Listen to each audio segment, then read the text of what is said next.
Pour glaner quelques réponses, il faut se tourner vers la Mauritanie. Ici, à la fin des années 70 et au début des années 80, de jeunes hommes ont quitté leur pays pour rejoindre les rangs du Front Polisario afin d'épouser sa cause et se battre à ses côtés contre l'armée marocaine pour l'indépendance du Sahara occidental. Mais au lieu d'être accueillis à bras ouverts, certains affirment avoir été faits prisonniers et torturés. Mohamed Eli Kerchi est l'un d'entre eux. La lutte pour l'indépendance du Sahara occidental a démarré en 1975 lorsque l'Espagne s'est retirée de son ancienne colonie. Le Maroc a alors annexé une partie de celui-ci, la Mauritanie une autre part. Le conflit qui s'ensuivit ouvrit plusieurs fronts. Le Maroc et la Mauritanie contre le Front Polisario, mais aussi le Maroc directement contre la Mauritanie. Mais en dépit d'un cessez-le-feu intervenu en 91, le conflit ne cesse d'être ravivé et il n'y a pas eu de justice pour les victimes de cette guerre subsaharienne. J'ai été mis dans une cellule, avec les yeux bandés. Pendant 5 ans, je ne savais pas s'il faisait jour ou nuit dehors. En dépit de ces tortures, Mohamed Kerchi se considère chanceux. D'autres prisonniers ont été torturés sous ses yeux, certains à mort. Mohamed Kerchi est incapable d'expliquer les raisons pour lesquelles, en dépit de son engagement aux côtés du Front Polisario en 1979, il fut traité comme un traître. Il fut accusé par le Front Polisario de travailler pour la CIA ou d'autres services secrets. Mais aujourd'hui, ce même Front Polisario accuse le Maroc de monter une campagne de propagande afin de le discréditer.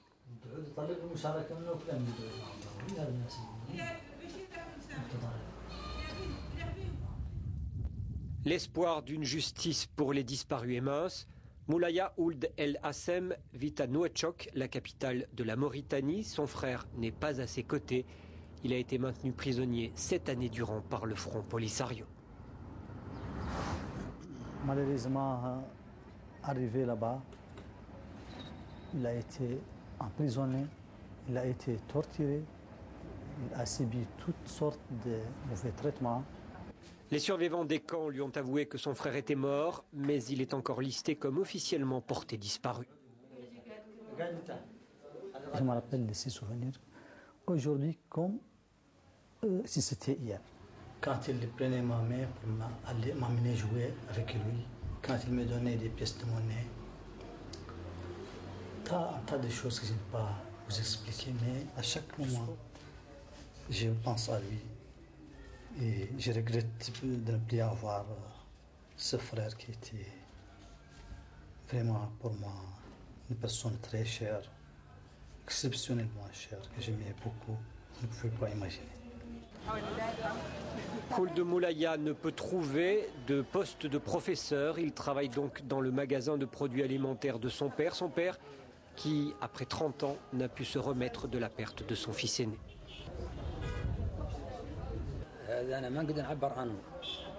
Il était notre fils aîné.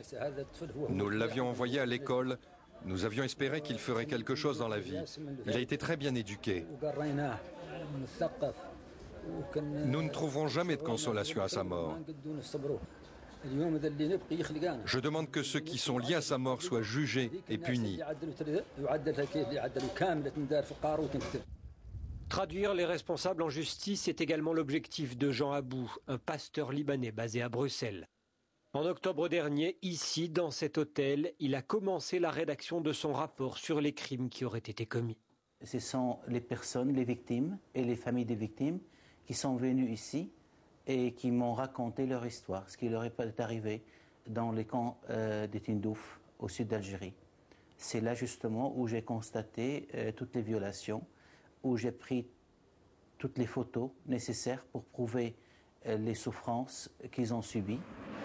Jean Abou n'a pas tenté de vérifier les témoignages dans les camps de réfugiés. Il pense que ce travail devrait être celui d'une organisation mandatée par les Nations Unies.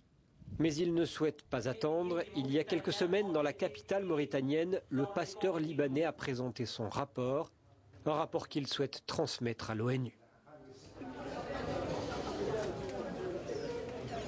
Ça a été comme un choc et les gens n'attendent pas ça. C'était un tabou ici, donc cette histoire était toujours cachée. Les victimes paraissent peu à peu soulagées. Ils racontent leur histoire à Delphine Bourgois. Elle est venue de Bruxelles au nom de son ONG en vue d'œuvrer pour la paix et la justice dans la région. Et je crois qu'il y a un crescendo dans ce type d'actes de barbarie. Ça va de disparition à d'enlèvement, à de souffrances physiques, psychiques, mais également, osons le dire, du cannibalisme. Delphine Bourgois a rencontré plusieurs familles avec Jean Abou. Elle voulait en savoir plus sur les crimes présumés qui auraient été commis par le Front Polisario, tâche complexe. On estime que 4000 Mauritaniens ont rejoint le Front Polisario. Près d'un quart d'entre eux auraient été mis en prison, torturés et tués.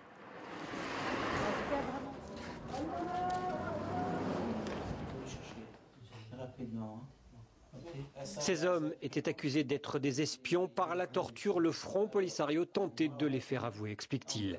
Des allégations qui ont débouché sur l'ouverture d'une enquête par l'Union européenne. Si nous voulons un succès du partenariat entre l'Europe et la Méditerranée, un succès entre l'Europe et le monde arabe, nous ne pouvons pas rester aveugles par rapport à ce dossier. Les dirigeants du Front Polisario balayent ces allégations à leurs yeux. L'affaire serait orchestrée, financée par le Maroc.